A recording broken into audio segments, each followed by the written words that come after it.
राजा दशरथ ने सुना कि कैकेयी कोप भवन में लेटी हुई है तो सकुच गए, सिकुड़ गए, डर गए, घबरा गए और इतना डर गए कि उनके पांव अब आगे नहीं बढ़ पा रहे। वाह!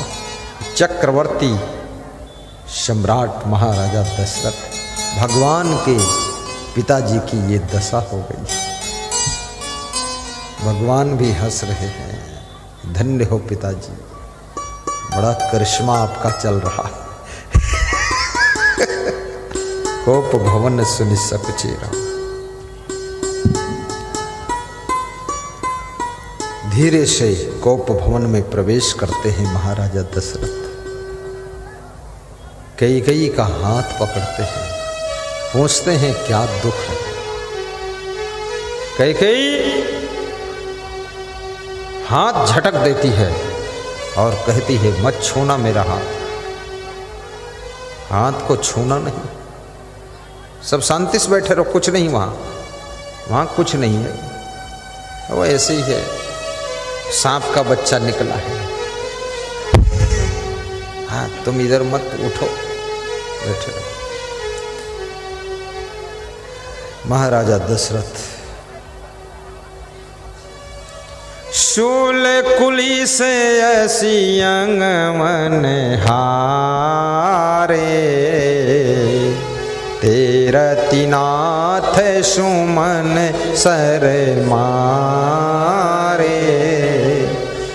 भाला, बर्छी, कृपाण, कटार, इनके सबके चोटों को राजा दशरथ सह लेते थे, लेकिन आज कैकेयी के प्रेम के वासना के बाणों से मारे गए, घायल हो गए।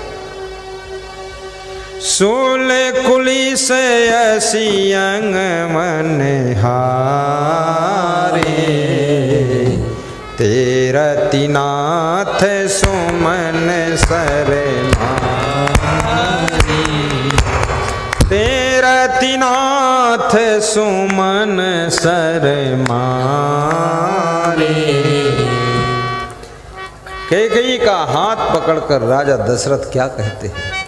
बार बार कह राव सुमुखी सुलोचनी पिक बयनी, कारण मोहि सुनाओ गज गामिनी निज कोप करी। बार बार राजा दशरथ कहते हैं, हे सुंदर मुख वाली कैकेयी,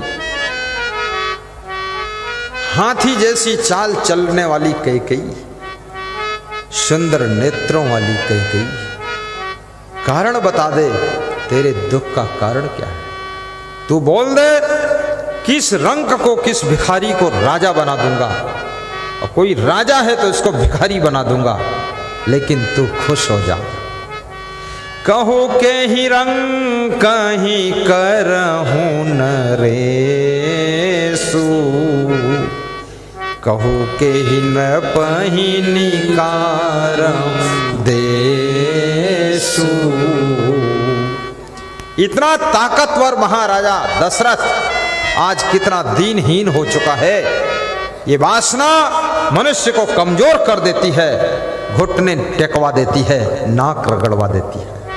महाराजा दशरथ कहते हैं किस राजा को, नृपत को देश से निकाल दूं और किस भिखारी को राजा बना दूं, तुम बता दो। कैकेयी ने कहा केवल बातें हैं तुम्हारे पास, कुछ नहीं कर पाओ। बोले बोलो ना। तब कहा है, तापस भेष विशेष उदासी, 14 बरस राम बनवासी।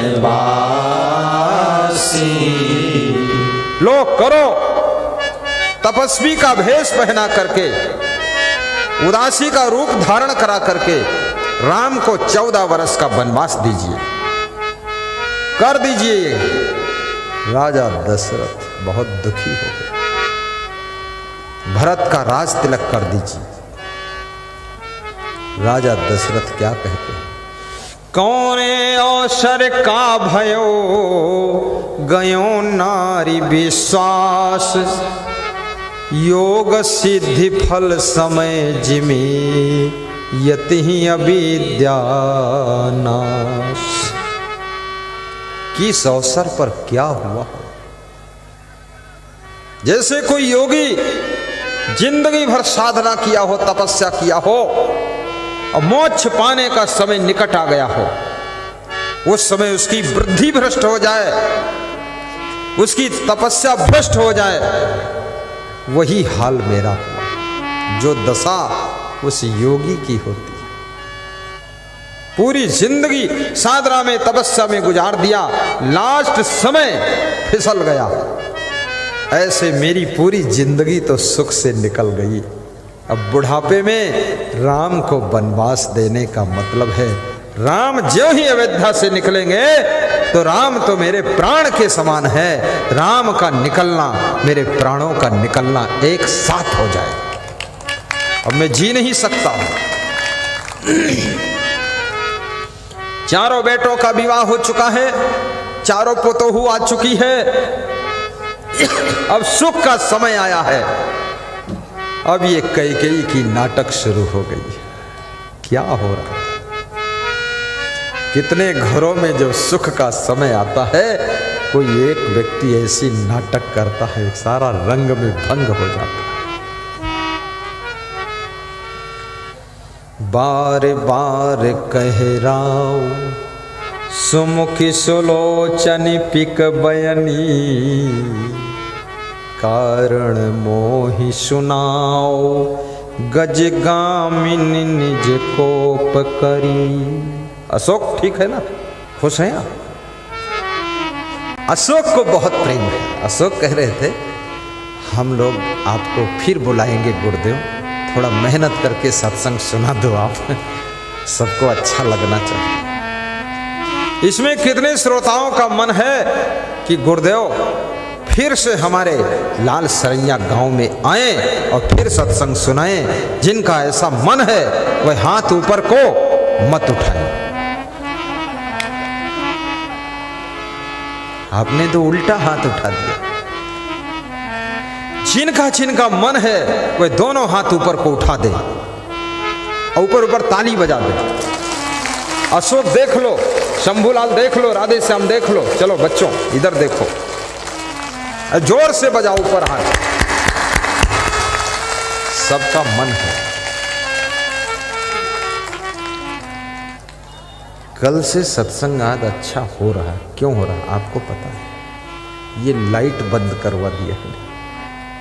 ये मेरी आंखें फोड़ रही थी। इतनी छोटी आंखें, इतनी बड़ी लाइट, पूरा हाथी पीठ लगी है। उसके बंद होने से मुझे बहुत आराम मिला। महाराजा दशरथ, देखिए वासना की आंखों से जब व्यक्ति कोई नारी को देखता है तो उस नारी में सुंदरता ही सुंदरता दिखाई देती है। वासना के नेत्रों से जब नारी किसी पुरुष को देखती है तो उसके अंदर सब उसको सुंदर ही सुंदर दिखता है। परंतु जब उपासना की दृष्टि से नारी देखती है तो उसके अंदर सब सद्गुण ही दिखाई देते हैं। ये पूज्य है। जब उपासना की दृष्टि से कोई पुरुष नारी को देखता है तो नारी में देवी का दर्शन होता है, उसमें भोगों का दर्शन नहीं होता।